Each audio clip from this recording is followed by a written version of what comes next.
What is an emotionally unavailable partner? It is often difficult to spot whether someone is emotionally unavailable, especially in the early stages of a relationship. They can be charming, engaging, and make you feel like they are committed. They may even be physically available at all times. But as time goes by and as the relationship deepens, something in you feels lonely, dissatisfied, and you are not sure why. Being with an emotionally unavailable partner can make you doubt yourself. When a highly sensitive person is in a long-term relationship with an emotionally unavailable partner, they can be subtly or explicitly made to feel crazy, like they are somehow too dramatic, immature, needy, or too much. If not managed with enough care and awareness, being with an emotionally unavailable partner can be damaging, and it leads not only to feelings of loneliness and isolation but can even erode your self-esteem. How do you know you have an emotionally unavailable partner? It is not always obvious. It can be hard to tell whether your partner is emotionally distant. You might feel like you're imagining things, and you wonder why you're the only one who notices how little closeness there is in your relationship. The following statements may resonate if your partner is emotionally unavailable, distant, or avoidant. When you go through this list, the most important thing is to trust your gut and not doubt yourself too much.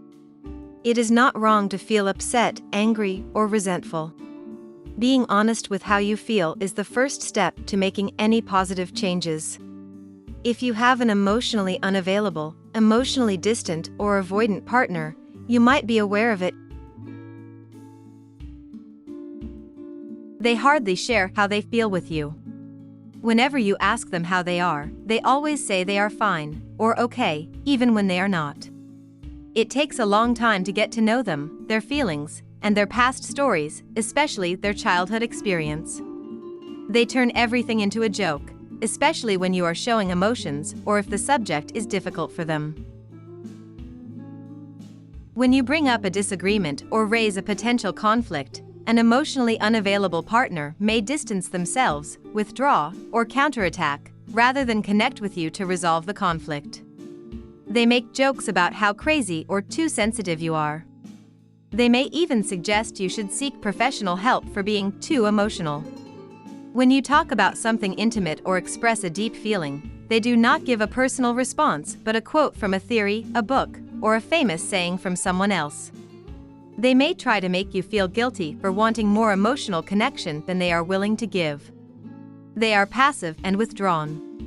When you seek more reactions, such as asking them how they feel about what you had said, they withdraw further and refuse to communicate any further.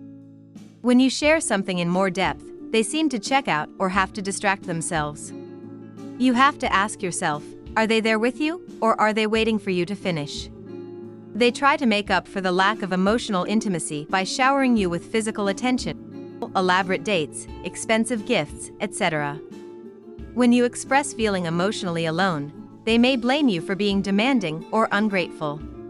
Instead of joining with or matching your emotional intensity and excitement, they try to tone it down. For example, they may ask you to chill out when you are sad or anxious, or ask you to calm down when you are excited. They hardly ever respond enthusiastically to your ideas and ventures.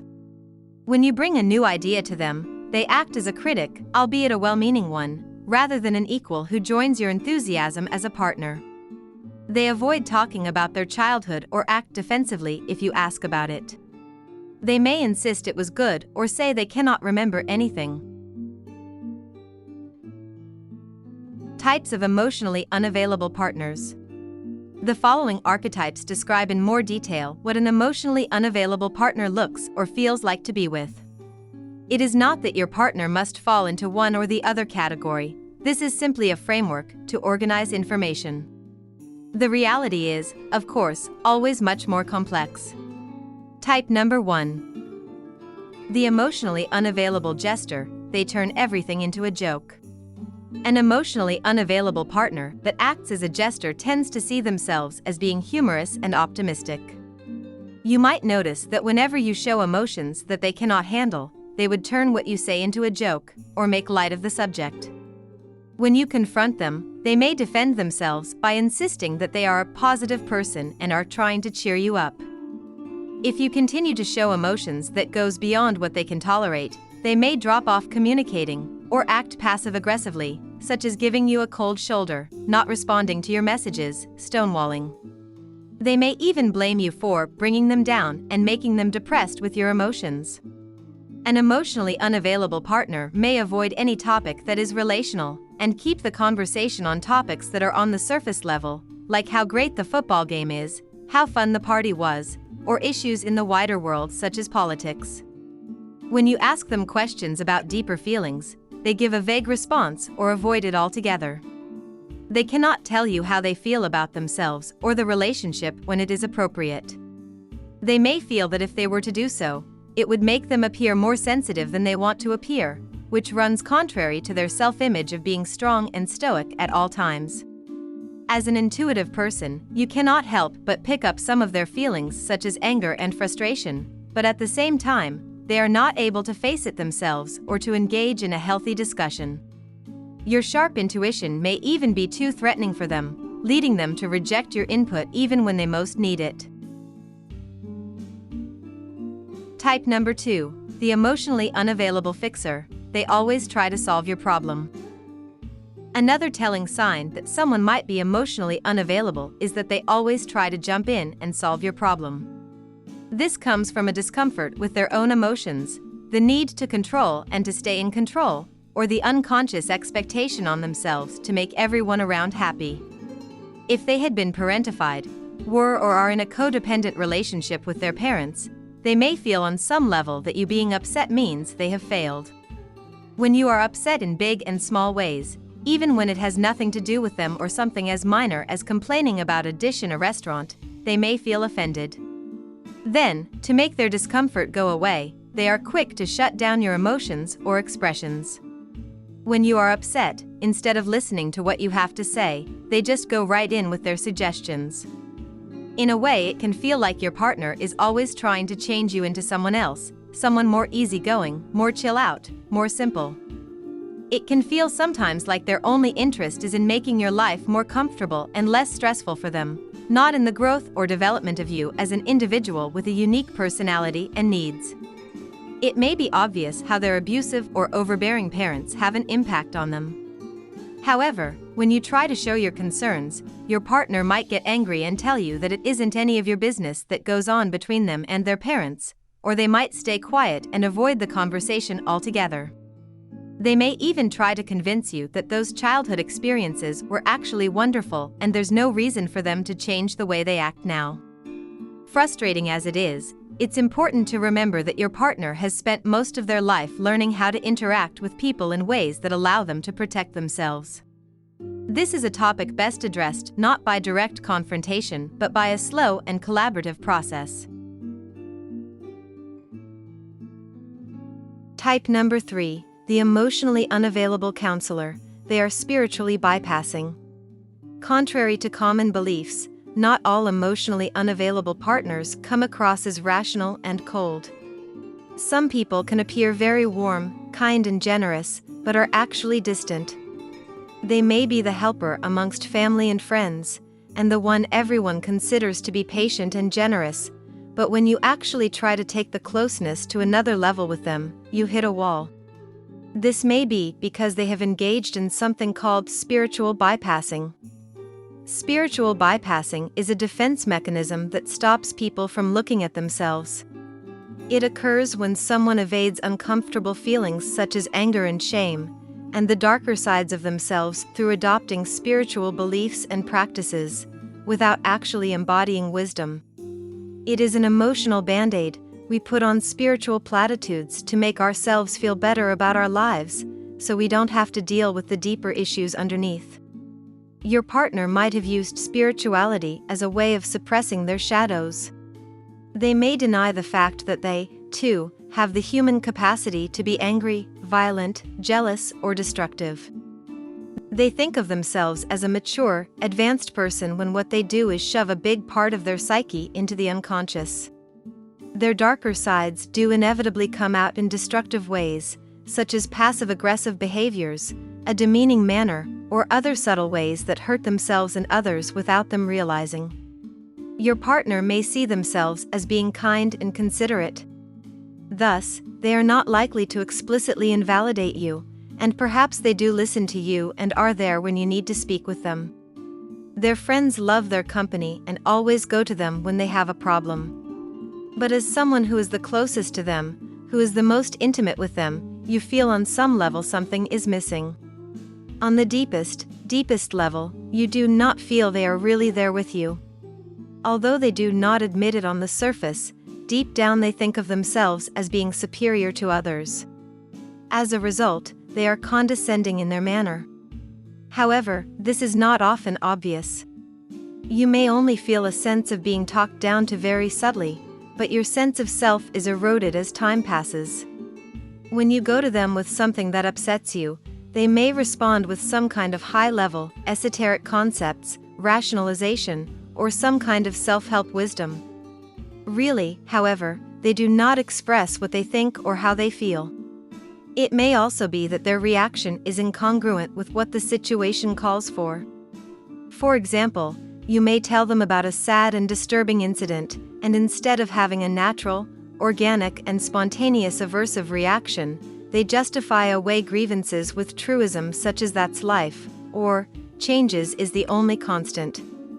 This can make you feel that your natural, human and even healthy reactions such as anger, grief and sadness are wrong.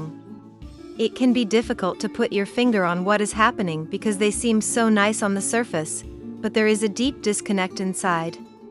You may find it hard to explain to your friends and family that this very good person somehow does not feel enough and does not meet your emotional needs. Even in settings such as couples counseling, you may find it difficult to get your perspective heard.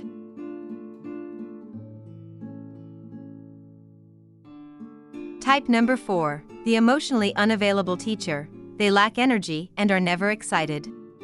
Some emotionally unavailable partners are excellent at offering practical support. They are good at providing relevant information, being available, and by any quantifiable metric, supportive. But to the highly sensitive person, practical support is often not enough. What can be hurtful for a gifted person in particular, and is seldom discussed, is an emotionally unavailable partner's lack of naturally expressed exuberance. Teacher-type emotionally unavailable partners do not mean to hurt or invalidate you, but something in them is so blocked off that they are not able to offer what you need even if they try their hardest. They are cut off from their own essential life source, or energy. In the language of psychoanalysis, they have lost touch with their own libido. This does not only mean physical, sexual desire, although it may be a part of it. It refers more to their lack of energy, drive, and the ability to be enthusiastic about anything. It can also mean that they have lost touch with their own inner child. The childlike sense of awe, wonder and curiosity are no longer available to them. Because these partners have cut off access to their own joy, inspirations, passion, visibility, even when you bring something new and exciting, funny and extraordinary to them, they are not able to celebrate it with you. They may say "good job," they may offer constructive criticisms, they may even offer to help you make your project better, but that is not what you want from them.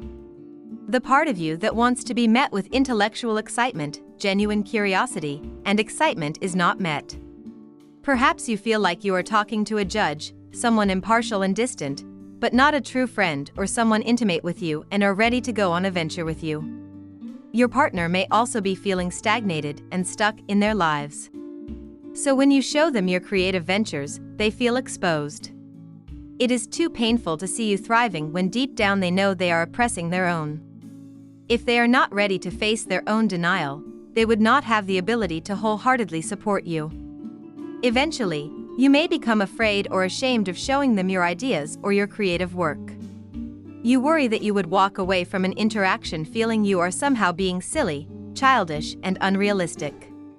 If you were an excitable, curious, and intense child, this could echo your childhood experience, where when you brought unconventional and creative ideas to your parents, you were met with a blank stare or a reaction that shames you and made you feel like you have been too arrogant, too much, too unrealistic. So, now we have come to the final section of this audio essay. What can you do if you have an emotionally unavailable partner? If you're struggling to cope with an emotionally unavailable partner, here are a few things to think about. 1. Reflect on your own patterns of attraction. Reflect on whether or not you have unconsciously attracted, or are attracted to people who are emotionally shut down, distant, and have an avoidant attachment pattern. It may sound strange, but our unconscious often does very strange things in its attempt to heal or to figure things out. Your partner may be nothing like your parents on the surface, but the emotional reactions you get from them are strikingly similar. To assess, you ought to pay attention to the subtle dynamic between you and what is happening on an energetic level, rather than what appears on the surface. In psychology, being unconsciously attracted to the dysfunctional or unhealthy patterns we had in our family of origin is called repetition compulsion. It is the urge to repeat an experience or situation over and over again in order to try and resolve or understand it. This can be seen as a way to gain some sense of control over an event or situation that was previously out of our control. In other words, it is your psyche's attempt to understand things and work through things and try to get a different result. Just because you have engaged in repetition compulsion does not mean your entire relationship is unhealthy. You might have been attracted to your partner for healthy reasons, an intellectual meeting of the minds, shared values, their caring nature. But unconsciously, you have also chosen someone who responds to your emotional sensitivity and intensity in ways that are strikingly familiar, just like how your parents once did. Ironically, getting the kind of emotional reactions that would satisfy your needs or heal your wounds is the least likely when you are with someone who is afraid of their own, let alone other people's emotions.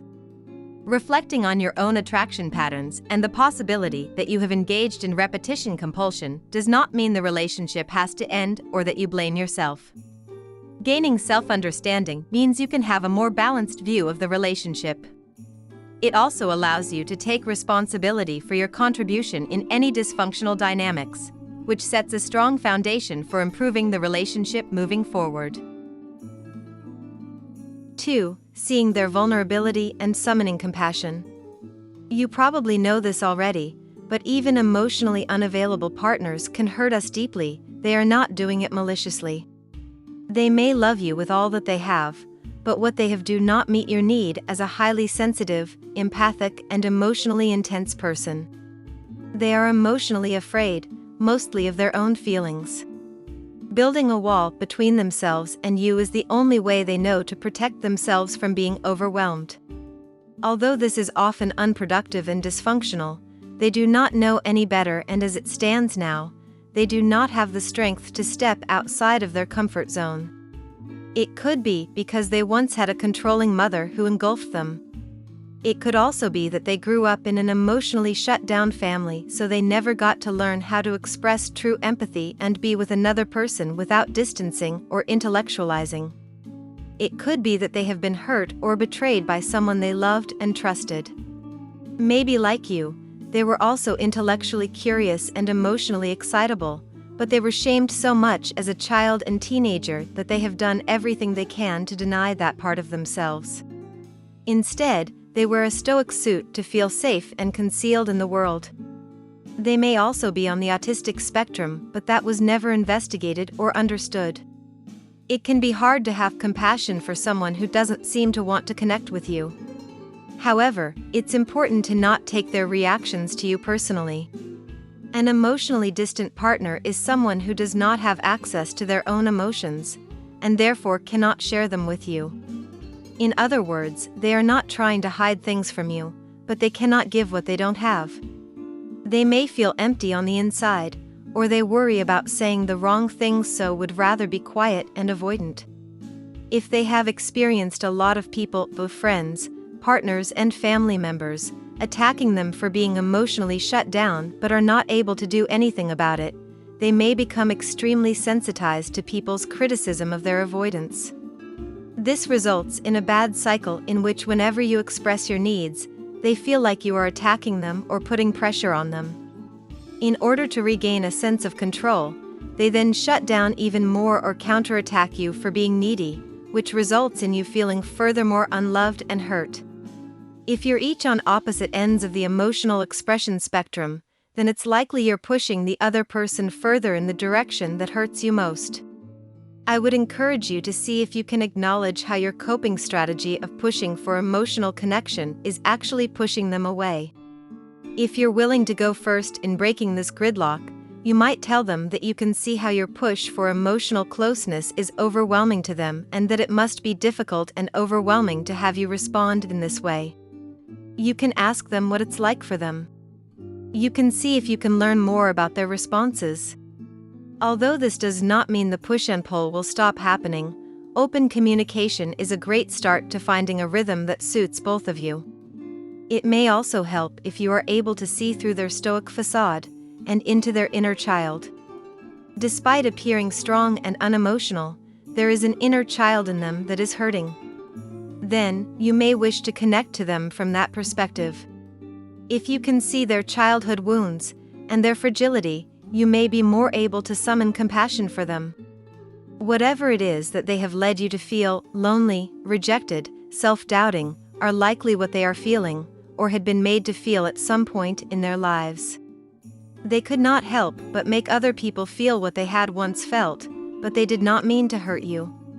Although it is difficult to summon compassion for someone who seems to be rejecting you, at least remembering that they did not mean to do that and that they feel as lonely, if not more lonely than you do, may help you harness sympathy, empathy, and compassion for them.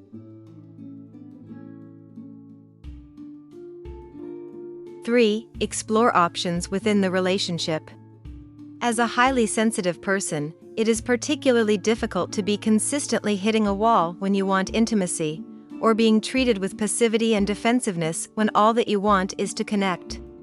You may feel lonely, emotionally deprived in the relationship, to the point of having thoughts of ending it. That is understandable.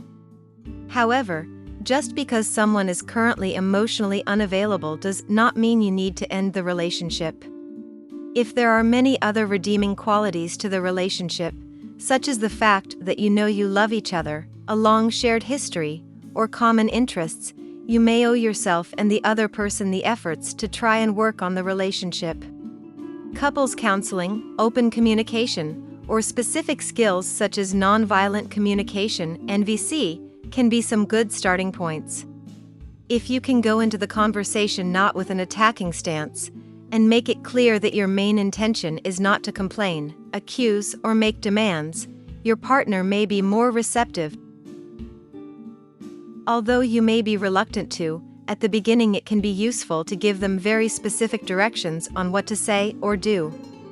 Although it may feel unnatural at first, they would be relieved to know what they can do when you have emotions, and be less defensive. As they feel safer and exert less energy in defending or protecting themselves, they will be more ready to open up. Learning each other's love language can also be useful.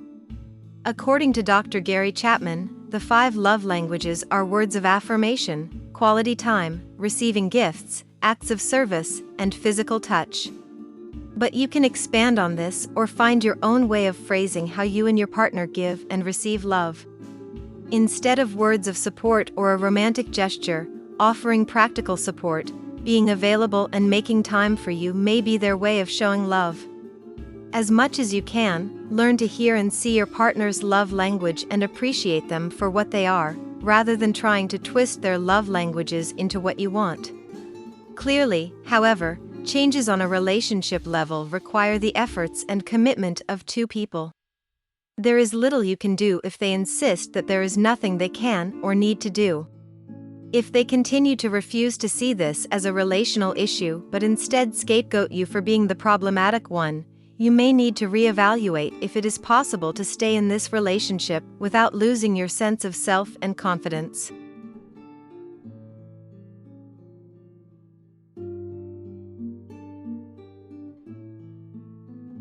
So, the above describes what an emotionally unavailable partner may look like and what you can do about it.